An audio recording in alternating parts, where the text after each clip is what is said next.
안녕하세요. 저거의 강연의 목표는 두 가지입니다. 그래서 충주 살면서 가장 궁금한 것 중에 하나가 보통은 조선시대까지만 해도 충주가 상당히 큰 도시로 알고 있었는데 어떻게 어떤 과정, 어떤 원인에서 몰락을 해서 지금처럼 이렇게 작은 도시로 변했는가 하는 이런 답을 주는 것과요. 다른 하나는 이제 조선시대 도시 공간은 이제 충주 읍성을 중심으로, 그러니까 전국적으로 읍성이 있는 곳이라면 보통 읍성을 중심으로 해서 도시 공간이 형성되는데, 이런 도시 공간이 일제시대 때 어떤 과정을 거쳐서 파괴되고 이렇게 식민지 도시로 변해갔는지를 살펴보는 것 두 가지 목적으로 하고 있습니다. 그래서 짧은 시간에 이걸 하기가 좀 그렇지만 빠른 시간에 이렇게 보도록 이렇게 하겠습니다. 예, 실제 우리가 조선시대 때 지역 체제를 보면은요, 전국을 8도로 나누고 그 8도 안에 340여 개의 군현이 존재하게 됩니다. 그래서 전국이 서울을 중심으로 해서 수로와 육로로 이렇게 마치 거미줄처럼 연결되어 있다고 이렇게 해야죠. 그래서 그리고 그 수은 중심지와 도로 중심지에 도시가 발달하게 되는데, 충주는 이제 그 한강 중류에 위치해서 수은 중심지로 발전한 도시 중에 하나라고 이렇게 할 수 있습니다. 그다음에 이제 조선 초에는 이제 충청 가명이 설치되고요. 이게 이제 가흥창이 이제 한강에 생기게 되죠. 남한강 여기에. 그다음에 이제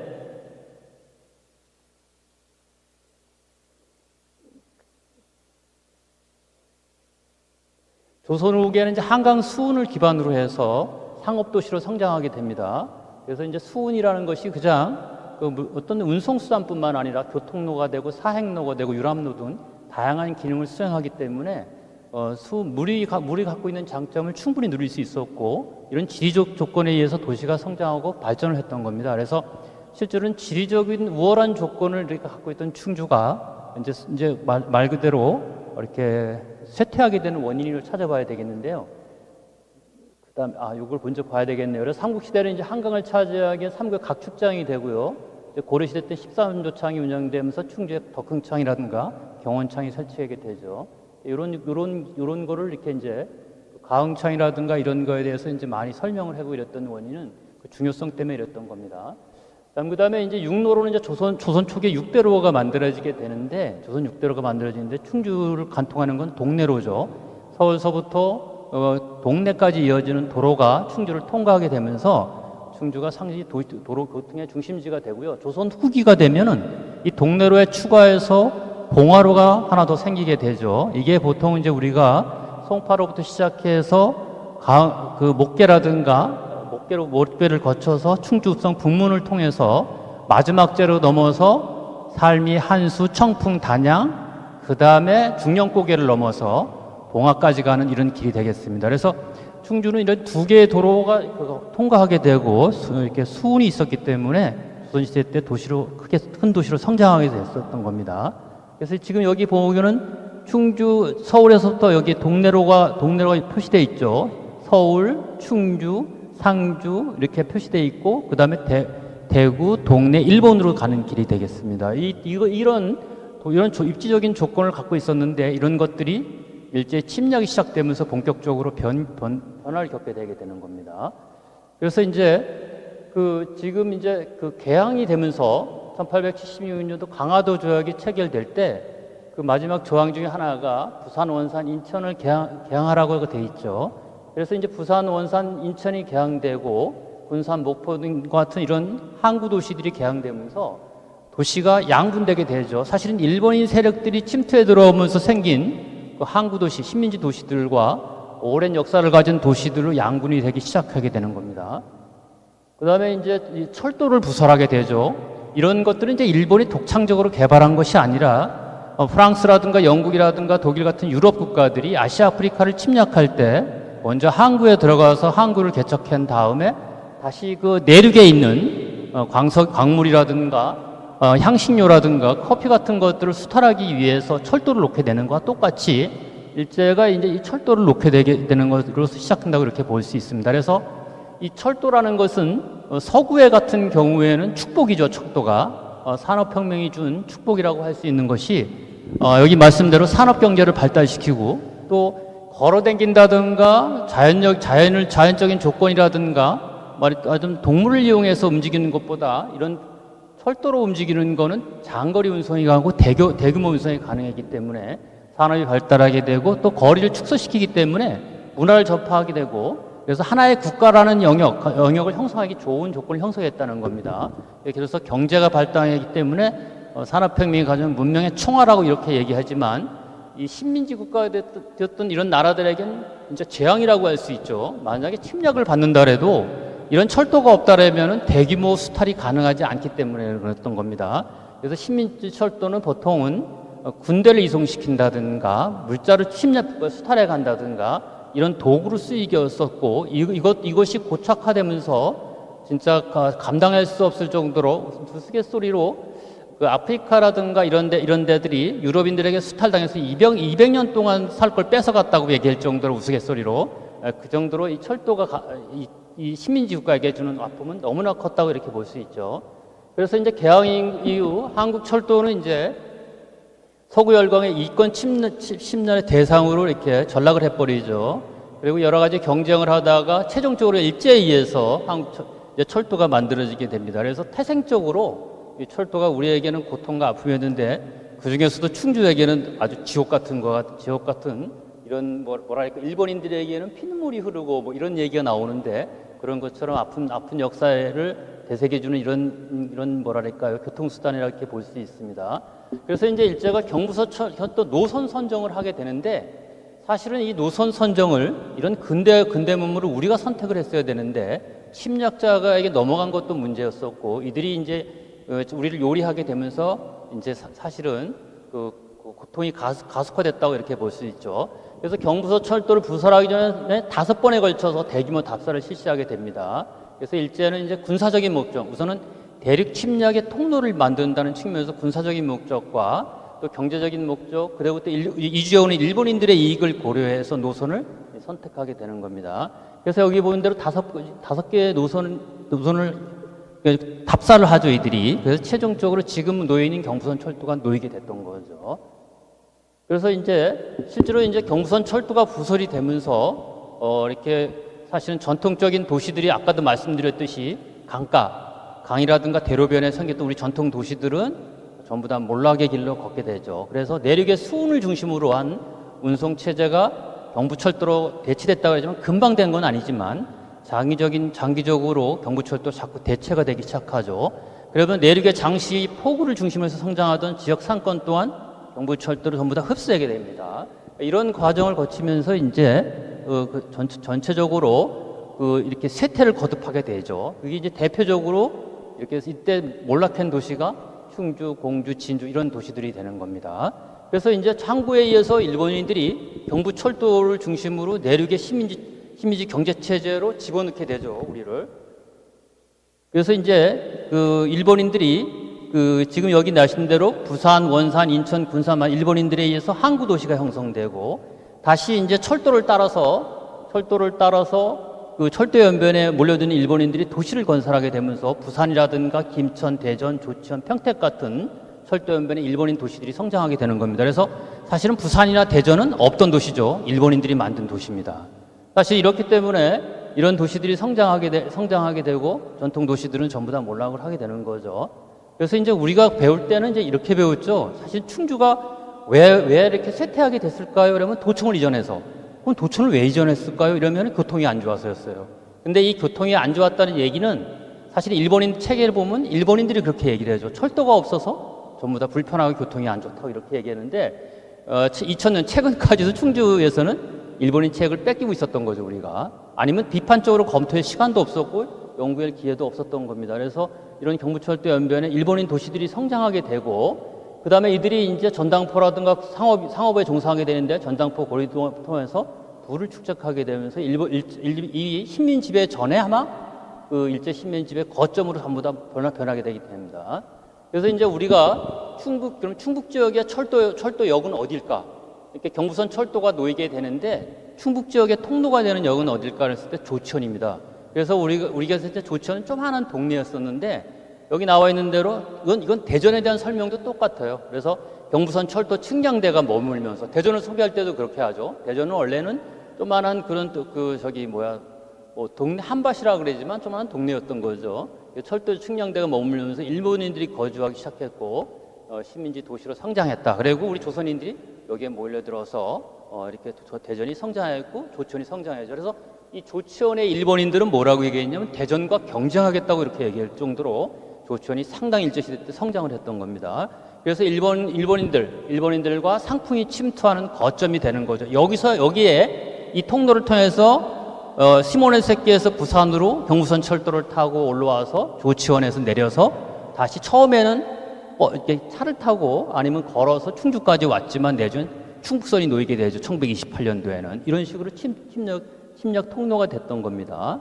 그래서 이제 청주, 계산, 음성을 거쳐서 충주까지 들어오게 되는 거죠.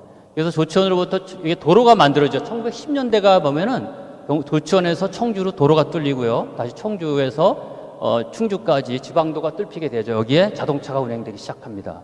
그래서 이제 조치원은 이제 충청북도의 관문이라고 떠들어대죠, 많이. 그래서 이제 그 다음에 이제 충청북도 도청을 이전하게 되죠. 그래서 이제 도청을 왜 옮겼느냐를 얘기했을 때 이렇게 교통이 안 좋아서 옮긴 게 아니라 일본인들이 이제 군사적 동원과 시민 지배의 효율을 위해서 철도 연변으로 식민지 정책에 의해서 지배 정책에 의해서 관철부 도청을 이전했던 겁니다. 그래서 1908년도 6월에 충북도청이 충주에서 청주를 이전했었고 여러분도 아시다시피 이 시점을 계속해서 쇠퇴하게 됐었는데 여기 보면 이제 뭐 의병전쟁도 이제 일본인 책에 보면 이렇게 얘기하죠. 의병이 많아서 상당히 치안도 안 좋고 그래서 일찍이 시점에 옮겼다 이렇게 얘기를 하는 겁니다. 그래서 충주 지역의 위상에 커다란 변화를 가진 요인으로 작용하게 되는 겁니다. 그래서 이제 그렇다면 다른 지역의 도청은 어떻게 됐을까요? 1908년 우리 충주가 이동한 같은 해에 평안북도 도청이 영변에서 의주로 이전합니다.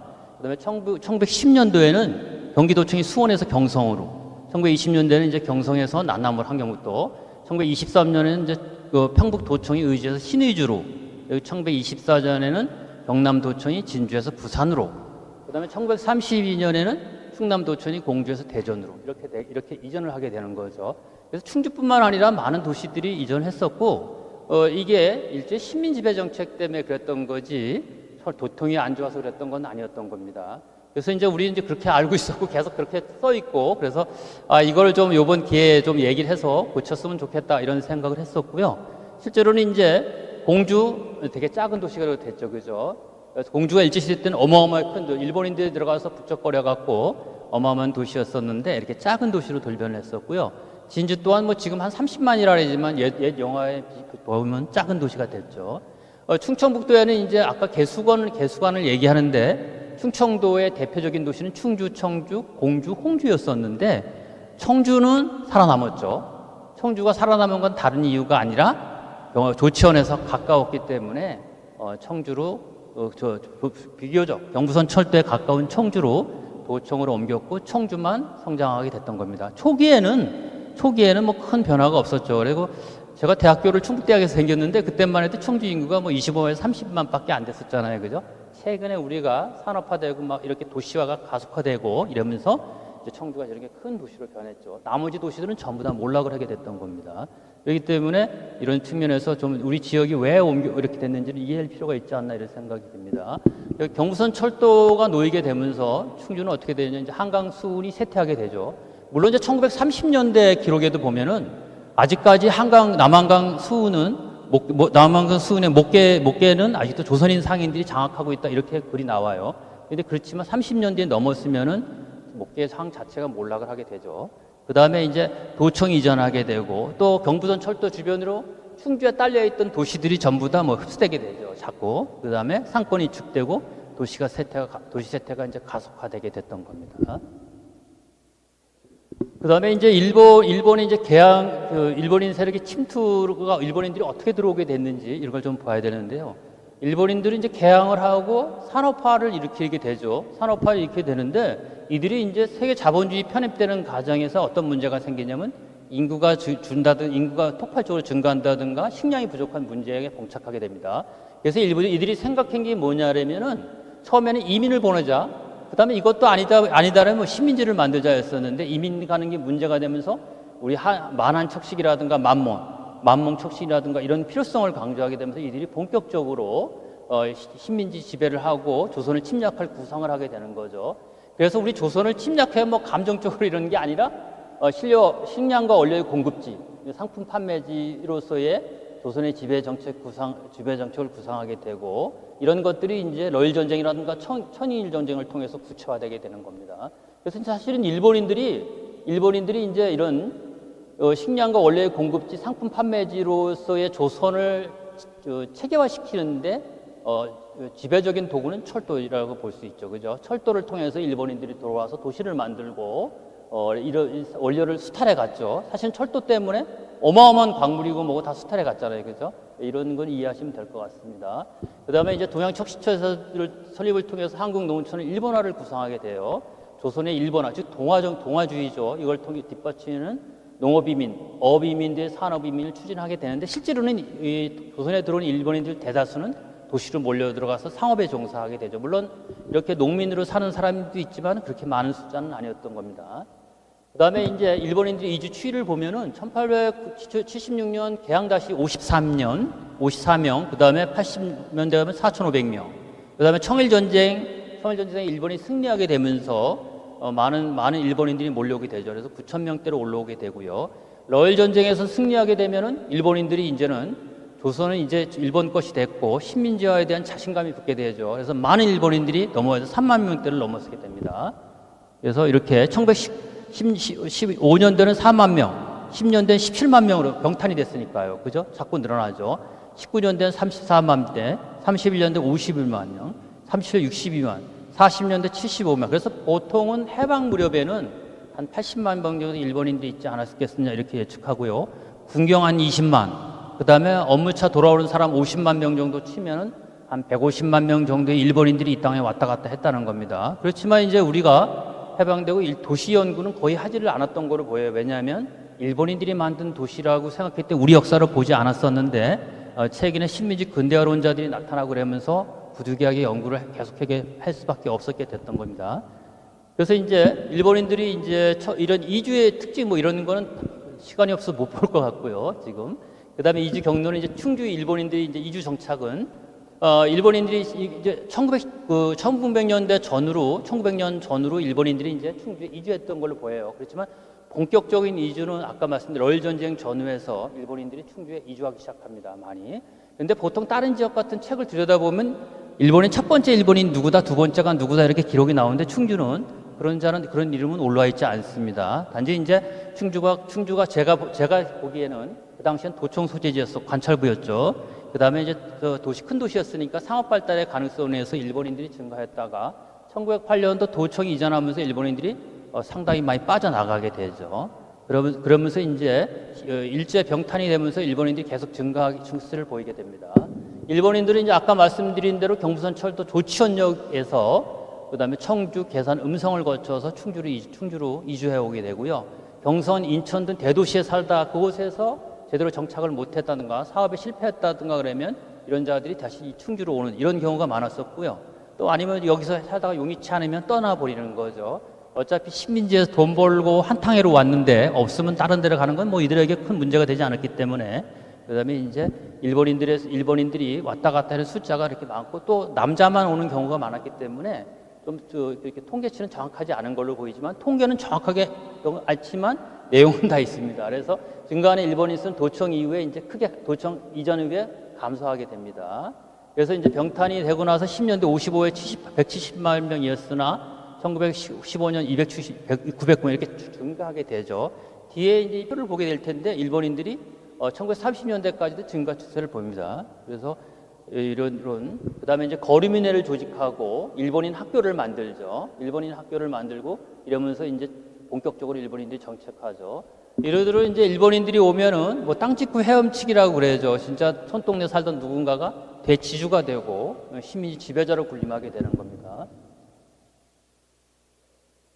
그래서 여기 보면은 이제 그 직업명이 나오죠. 지금으로 치면은 없는 이렇게 저거가 없습니다. 금융, 대서, 양복, 약정 뭐 이렇게 쭉 나오지만 뭐 전자제품이나 핸드폰 뭐 아니면은 이런 것 빼고는 모든 업종에 일본인들이 있었고요. 그다음에 이제 인구수는 보면은 보통 아까 말씀드린 대로 우리 조선인들 비해서 일본인들은 많지는 않습니다. 그래서 최고로 올랐을 때가 1935년 보시면은 381호에 1,450명. 이것이 뭐 정확한 통계를 볼 수 없지만 이들이 보통은 성내동을 중심으로 살았는데 상당히 많은 숫자를 볼 수 있습니다. 작은 도시치고는. 이런 식으로 이제 일본인들이 이렇게 정착을 하게 되고 이들이 지배자로 군림을 하게 되게 되는 거죠. 그다음에 이제 시구 개정이라는 말 그대로 도시 계획이죠, 일종의 이런 것들을 시행하게 됩니다. 이제 이 시구 개정을 통해서 이제 우리 도시가 어떻게 파괴됐는지를 볼 수 있죠. 일종의 도시 기존의 시가지 개수, 그러니까 기존에 지금은 도시 재생 사업처럼 그냥 시가지를 개수하는 사업을 이렇게 보시면 됩니다.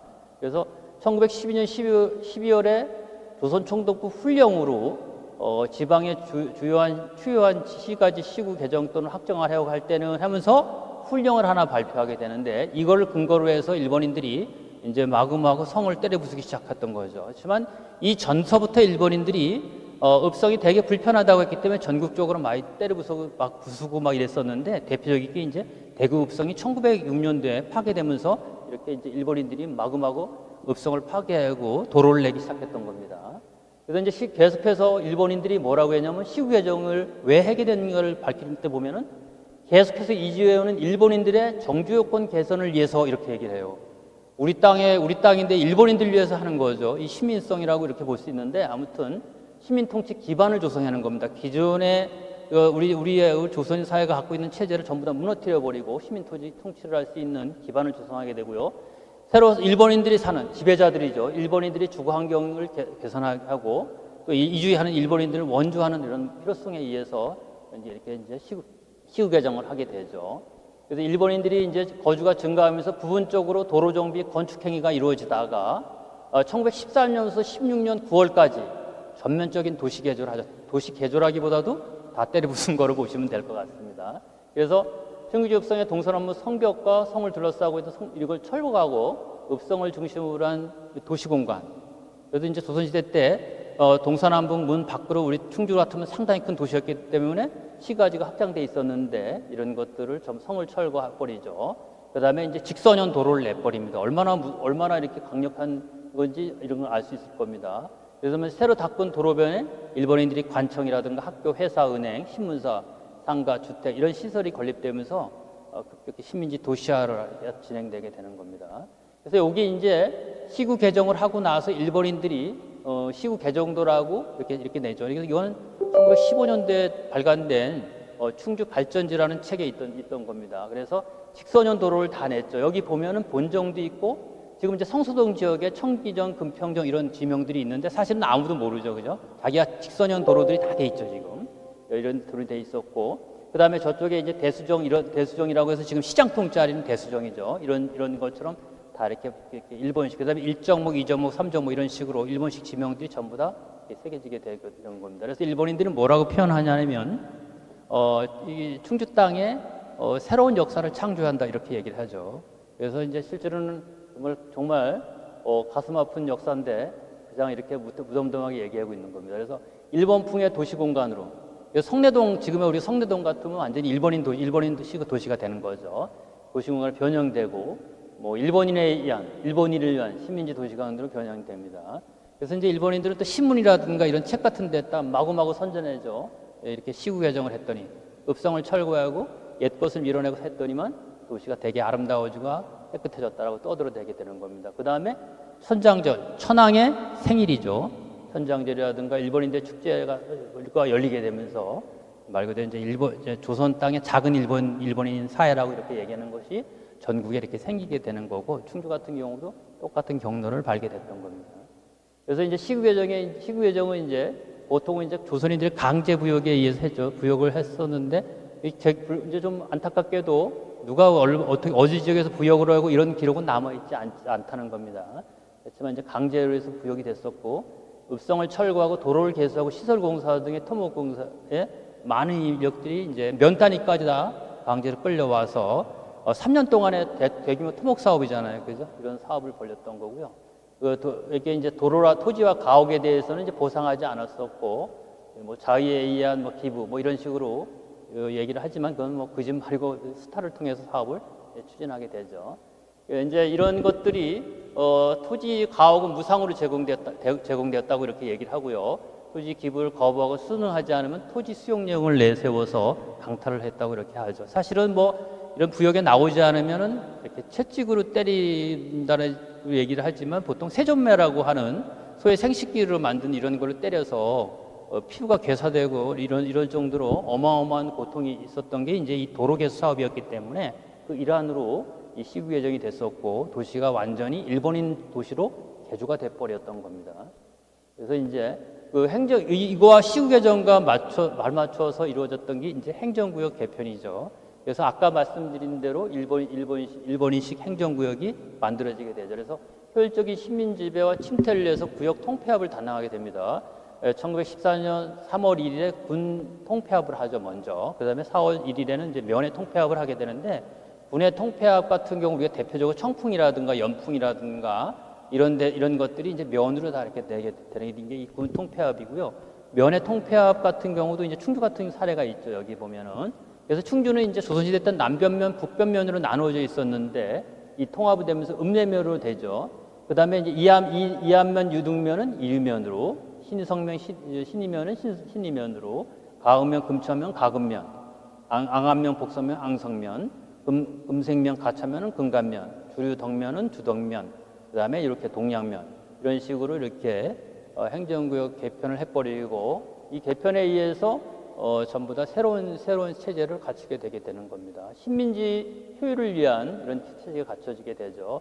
그래서 충주군은 13개 면으로 통폐하되고요. 읍내면은 이제 60개 동리와 자연촌락이 19개 행정동리로 통폐합이 되게 됩니다. 그래서 충주 읍에는 이제 일본식 지명이 나타나게 되죠. 그래서 본정, 금정, 그다음 대수정, 천정, 천기정, 금평정, 중정, 산해정, 지상정, 일출정, 오초정, 진야정 이렇게 12개 정으로 이렇게 개편하게 됩니다. 행정구역 개편도 같이 이루어지게 되죠.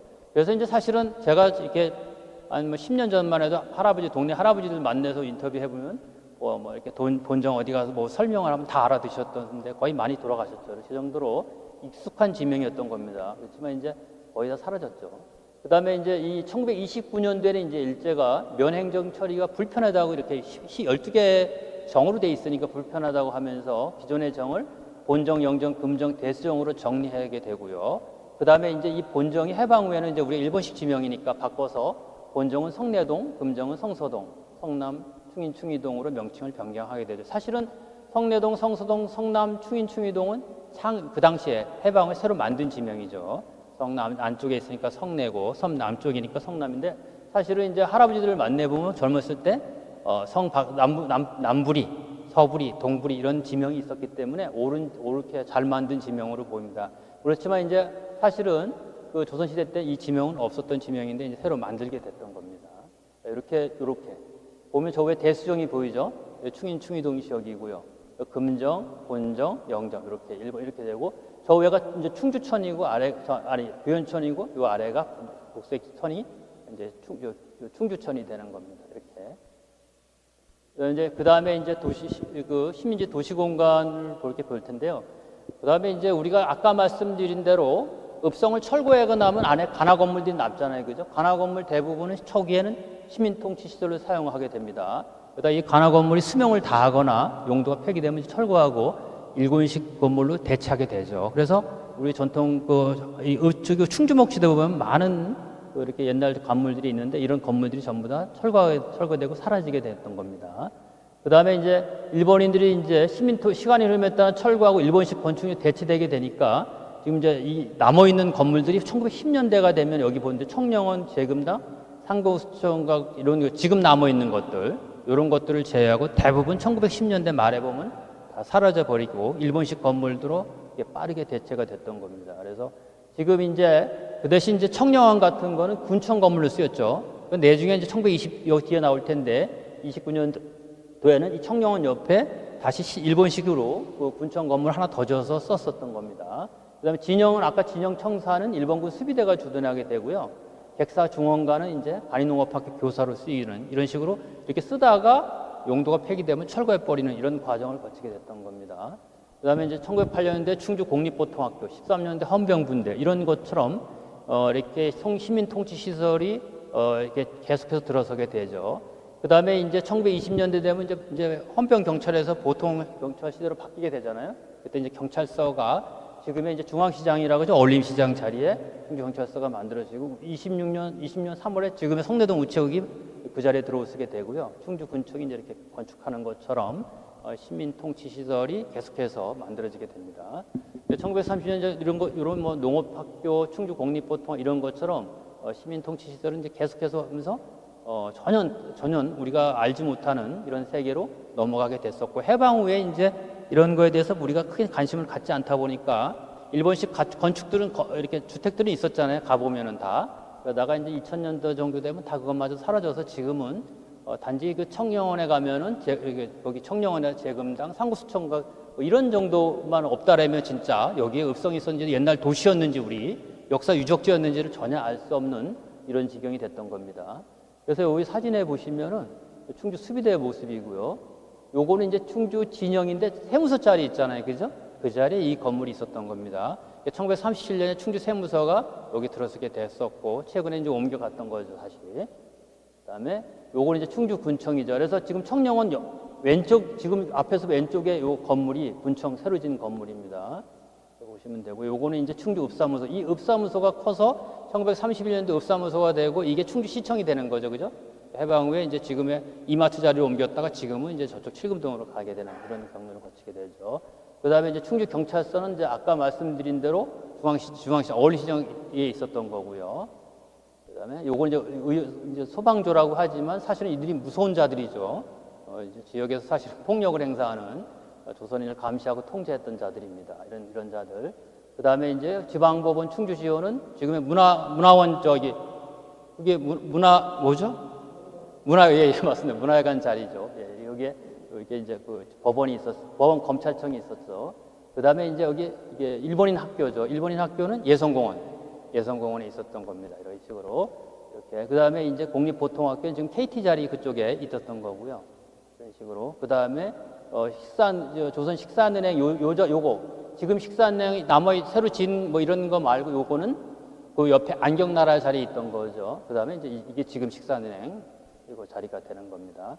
그 다음에 이제 충주역이죠. 요거는 충주역. 그 다음에 전매지청 자리는 여기 용산동에 있죠. 이렇게 이런 식으로 이런 건물들이 들어서면서 완전히 일본인들 세상으로 이렇게 돌변을 하게 됐던 거죠. 우리 조선인들은 이제 이렇게 면들이로 이렇게 밀려나 있었고, 일부 이제 유지라는 이름으로 지역에서 일본인과 줄을 닫고 사는 자들만 이제 활동을 하는 이런 공간으로 이렇게 변하게 됐던 겁니다.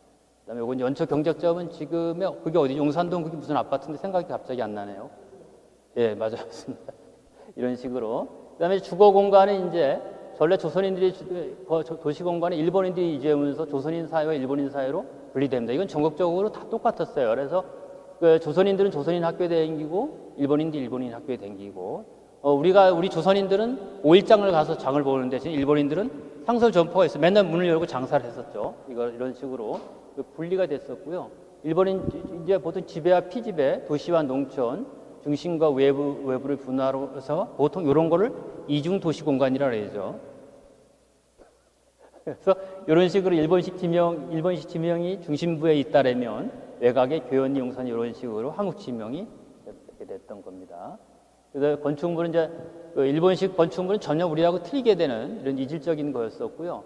그다음에 일본 주거 지역에 이제 편의시설이 집중된 반면에 외곽의 조선인 우리 거주 지역은 낙후된 상태로 머물게 됩니다. 20년대 이후 도시 지역에 이제 인구율이 증가하면서 이제 조선인 거주 공간, 일본인 조선인 혼용 공간, 또 하나는 뭐 일본인 주거 공간으로 이렇게 변하게 되는데, 성내동만큼은 우리 조선인들이 들어오는 걸 용납하지 않아서 이 성내동 그 도로변은 전부 다 일본인 상점이 해방 때까지도 거의 유지됐었고, 딱 한 집만 조선인들이 들어가 있던 걸로 확인됐습니다. 그래서 그 정도로 일본인들의 어떤 그런 그 아성이었다고 이렇게 볼 수 있죠. 그다음에 이제 조선인들이 이제 상업 공간은 대부분 우리들이 이제 5일장이잖아요, 그죠? 충주는 이제 한강 유역의 상업 중심 도시여서 성장하게 되는데, 지금 아주 철도 등장 이후 도시가 쇠퇴하고 상업 기능도 축소하게 되죠. 시구 개정하면서 시장이 원래 서문 밖에 있었던 거였는데 이게 대수정 지금의 이렇게 충인충이동으로 옮겨가게 된 겁니다. 일제시대 때 이런 식으로. 이 사진은 이제 일본인 책에 있던 거예요. 우리 장터의 모습이죠. 이런 거였던 거고요. 그 다음에 이제 계속해서 일제시대 때도 시장이 이렇게 확대되고 이랬던 겁니다. 그 다음에 이제 일본인들이 이제 증가하고 상권이 확대되죠. 일본인들이 상권을 장악하고 도시를 지배하면서 말 그대로 일본인 도시들을 완전히 탈바꿈하게 되게 됩니다. 우리가 얘기하는 성내동이죠, 본종은 이제 각종 관청이나 은행, 학교, 신문사, 회사 등이 밀집한 시민집의 중심지였었고, 일본인들이 집중적으로 거주한 상업 중심이기도 합니다. 그래서 도로 양편에 일본인 상가들이 늘어서 있었고, 2층 상점도 있었죠. 그래서 원구 하라쿠치 상점이라고 하는데 원구상에 촌상 양복점, 수야미 오복점 이런 것들이 2층 건물도 있었습니다. 그래서 이런 본종의 대표적인 일본인 상인은 이제 원구 다케무라 이제 고촌이라든가 우야 자평, 촌상계, 수야미 이런 사람들 들 수 있고요. 이외에도 상당히 많습니다. 일본인들이 대표적인 이들이 이제 중주 일본인 사회를 대표하는 이제 유력자, 자본가로 면회위원, 도의원, 학교잡, 관리잡, 간변단체 등을 통해서 시민지배에 적극 참여한 이 풀뿌리 침략자로 이렇게 이제 군림하게 됐었고, 우리 조선인들은 사실은 여기 빌붙어서 같이 움직이던 사람들이 이렇게 많죠. 그래서 아무튼 이런 식으로 이렇게 공간이 형성됐다고 이렇게 보시면 될 것 같습니다. 그래서 이런 상점 모습이에요. 일제시대 일본인 상점이죠. 그래서 요거는 지금 그 주차장 부분 자리를 보시면 됩니다. 요것도 일본인 상점이고요. 요건 예탄옥집이라고 아실 거예요. 이춘웅 상점입니다. 이게 이춘웅 상점이고요. 그 다음에 요건 여관 모습입니다. 상당히 크죠. 이런 모습. 그 다음에 요거 이제 술집 같은데 사실은 이제 이런 모습, 이런 것들이 이제 이렇게 되는 겁니다. 그래서 짧은 시간 내에 이렇게 이제 말씀드리려니 너무 좀 그랬었고요. 제가 말씀드리고 싶었던 거는 이제 충주가 왜 이렇게 쇠퇴하게 됐다는 건 일제의 시민 지배 정책에 의해서 쇠퇴된 거지. 이렇게 이제 공주 사람들이 주장했다고 하는 양반들이 이렇게 풍수질이 안 좋아서 이런 얘기는 만들어낸 얘기고요. 사실은 일제 시민 지배 정책에 의해서 철도 연변으로 도청 소재를 일제가 강제로 옮기려고 했었고, 그로 인해서 충주에서 조치원과 비교적 가까운 청주로 도청으로 옮기면서 보시는 대로 청주는 이제 도청이 옮겨가면서 이렇게 도시가 계속 성장했었고, 충주는 몰락을 하게 됐던 겁니다. 또한 이제 읍성을 중심으로 이렇게 도시공간, 조선시대 도시공간, 또 사대문 바구까지 도시가 확장돼 있었죠. 이 도시공간들이 일제시대 때 이제 일본인들이 성을 파괴하고 식민지 도시로 개조하는 과정에서 전통적인 우리 도시 모습은 전부 다 사라지게 됐다는 겁니다. 그래서 사실은 복원을 한다면 이런 우리가 잊혀진 우리 역사가 있잖아요, 그죠? 이 역사를 좀 복원하고 기억할 필요가 있지 않나. 그리고 이런 보존 노력도 좀 해야 되지 않나. 일제잔재를 천사하는 이런 노력도 좀 해야지 않나 이런 생각을 해봅니다. 너무 이렇게 급하게 하다 보니까 제대로 말씀도 못 드렸는데 이게 아무튼 이렇게 저야 잘 설명을 못 드려도 여러분들이 충분히 알아들을 수 있을까 생각합니다. 고맙습니다.